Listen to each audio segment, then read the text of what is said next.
In April 1945, in Germany, with only 3 weeks remaining before the war ended, forces under Patton's command liberated a satellite camp located outside the city of Gotha. The site was one facility within a broader system of forced labor camps spread throughout the region. The prisoners held there were severely malnourished. Most had gone weeks without receiving a proper meal, surviving on thin soup and whatever scraps the guards permitted them to have. When American troops opened the gates, bread was still inside the camp bakery. Those loaves had been prepared that very morning for the guards, rather than the prisoners. One inmate, Jacob Reinhold, weakened after months of forced labor, suddenly left the group of survivors being processed by American soldiers and rushed toward the bakery. He was not attempting to flee. He was trying to get food. An SS officer, who had not yet been completely disarmed, noticed him running. The officer was Sturmbannführer Walter Krenn. Unlike many guards who had already escaped before the Americans arrived, Krenn had remained behind. Reports indicated that he intended to arrange surrender terms for himself directly. Krenn drew his pistol and fired. The shot struck Reinhold in full view of American soldiers who were still securing the camp. Reinhold had been free for less than 4 minutes. The soldiers closest to the incident wanted to kill Krenn immediately. Only a direct order from their lieutenant prevented them from doing so. Instead, Krenn was taken into custody and brought before Patton. Patton reached the camp approximately 2 hours after liberation operations had begun. Earlier that morning, he had been visiting another camp within the same network. Several such camps had been discovered by Third Army forces during a single week as they advanced deeper into central Germany during the closing phase of the war. By April 1945, Patton had already witnessed enough of these camps that the shock experienced during the first discoveries had changed into something more controlled, more deliberate, and more difficult to predict. Upon arriving at the Gotha satellite camp, the lieutenant who had restrained his men immediately informed Patton of the shooting. He recounted the event carefully and in full detail. It was the kind of report delivered by an officer who understood the significance of every word. He explained that Reinhold's body remained where it had fallen near the bakery entrance because authorization to move it had not yet been given. He also noted that only 4 minutes had elapsed between the opening of the gates and Reinhold's death. Before asking questions or issuing orders, Patton walked directly to the location where Reinhold lay. He stood over the body. For a long moment, he remained silent. His aide, who documented many of Patton's actions during camp inspections that spring in order to preserve a historical record, later noted that Patton said nothing during that period. He simply looked. Afterward, he requested that Krenn be brought to him. Krenn was being held under guard inside the camp's administrative building. It was the same building from which he had apparently intended to negotiate his surrender before the shooting changed everything. When Patton entered, Krenn attempted to introduce himself formally. He began identifying his rank and unit, speaking as though 2 military officers were about to conduct a conventional discussion under accepted rules of surrender. Patton stopped him before he could finish. He said that Krenn's rank was irrelevant. What mattered, Patton stated, was that Krenn had shot a man who was trying to eat bread after being starved while forced to bake it. Krenn then attempted to justify his actions. According to his explanation, the prisoner had broken formation during a controlled movement. That, he argued, was a violation of camp regulations. As the senior officer present, he claimed he had both the authority and the duty to enforce those rules. He further argued that camp procedures had not been officially suspended simply because American troops had reached the perimeter. In his view, authority had not yet been formally transferred. Patton listened to the entire explanation.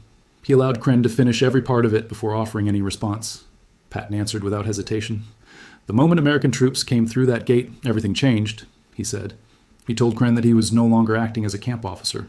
In Patton's view, that status had ended hours earlier, whether anyone had formally informed him or not. What remained, Patton said, was a prisoner who had killed a man only 4 minutes after that man gained his freedom. He stated that those were 2 very different realities, and Krenn was about to discover the practical meaning of that difference. Patton then turned toward the lieutenant, who had escorted Krenn into the room. He asked where the prisoner had been kept. The lieutenant replied that Krenn was being held inside the administrative building under the same conditions generally provided to captured German officers awaiting processing through normal prisoner procedures. Patton slowly shook his head. Not any longer, he said.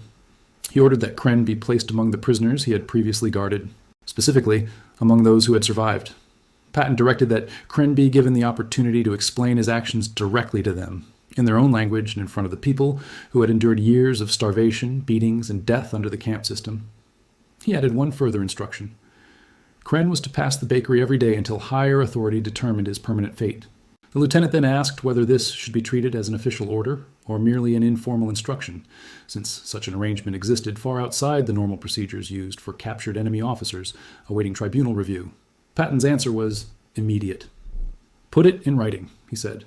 He wanted the decision formally recorded. The file, he said, must clearly show that the placement was intentional. It was not the result of oversight, housing limitations, or accident. It was deliberate. That same afternoon, Kren was transferred to the section of the camp where survivors who had not yet been evacuated were receiving medical care and the first proper meals many had eaten in months. Under constant guard, he remained there for 6 days. During that period, Army investigators assembled the formal case concerning the shooting of Jacob Reinhold and examined any additional crimes that evidence might reveal. According to 2 American medical officers who spent the entire period in that area of the camp, Kren never spoke with the nearby survivors. The survivors did not speak to him either. Many of them had recovered enough physically to do so. Yet no conversations occurred. One of those medical officers later wrote that the silence itself became part of the historical record. Nothing needed to be spoken. The circumstances communicated their meaning clearly to everyone present, both guards and survivors. As the days passed, the investigation widened far beyond the killing that had first drawn Patton's attention. By reviewing administrative documents and collecting witness testimony over the following weeks, investigators concluded that Kren had personally ordered or directly carried out the deaths of at least 11 additional prisoners during the final weeks before liberation.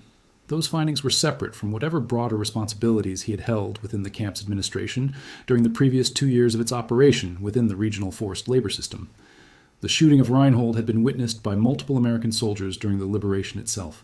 Evidence showed that it was not an isolated event, nor was it a singular act created by the confusion of that morning. Instead, investigators found it matched an established pattern of behavior that had continued without interruption even beyond the point where any military or administrative justification could possibly have been claimed. Patton's aide later recorded another detail from that same day. After Kren had been moved into the survivors section, Patton returned alone to the location near the bakery where Reinhold had been killed. Several hours had passed since his first visit. By then, the body had already been removed in preparation for burial. Even so, Patton stood again at the now empty spot.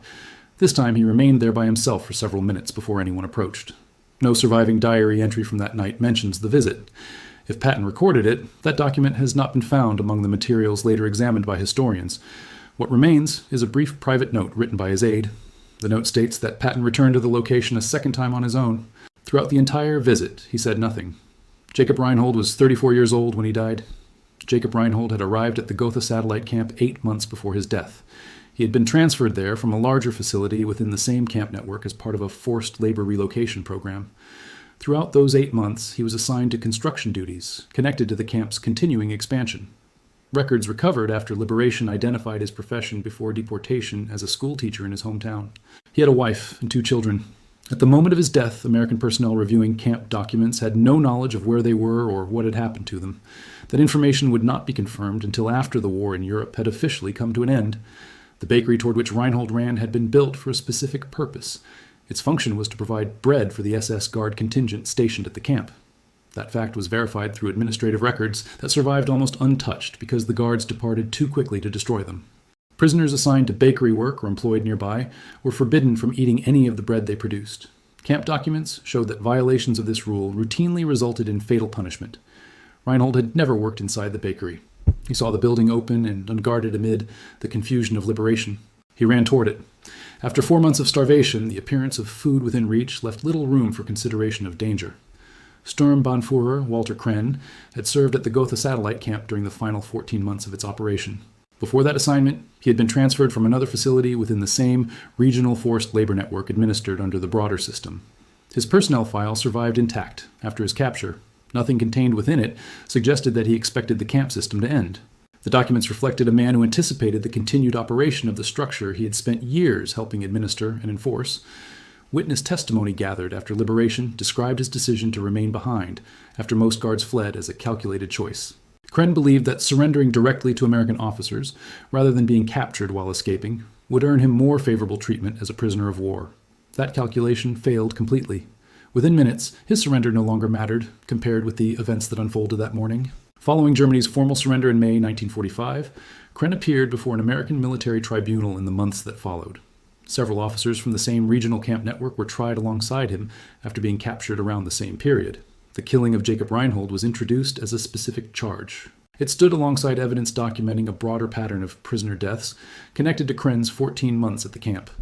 Survivors testified during the proceedings. Among them were 2 men who had been near the bakery during liberation and had personally witnessed the shooting. The tribunal found Kren guilty on multiple counts involving the deaths of prisoners under his authority. He was executed in 1946. He became one of several hundred convicted camp personnel processed through American military tribunals during the years immediately following the end of the war in Europe. Jacob Reinhold was buried 3 days after his death. The burial was carried out by fellow survivors from the camp. They waited until enough strength had returned to them to dig the grave themselves, rather than relying on American personnel who were occupied with the larger task of processing the camp and caring for its survivors. His name was entered into the records maintained during liberation efforts. It became one among many thousands documented across the network of camps uncovered by the Third Army as it advanced through central Germany during the final weeks of the war. The bakery where Reinhold lost his life remained in operation for several more days under American administration. Its purpose had changed. Instead of supplying bread to guards, it now produced food for the survivors who still remained in the camp. Several prisoners who had witnessed the shooting near the bakery entrance became among the first people to eat bread produced there under its new role. One of the medical officers present recorded that detail in his personal account of the camp's liberation. He offered no further explanation or commentary. The fact was simply noted. Stories like this remind us how individual moments can reveal the larger realities of war. If you found this account meaningful, share it with others who are interested in World War II history and the experiences of those who lived through it. Please leave your thoughts about this content in the comments below. Thanks for watching. See you in the next one.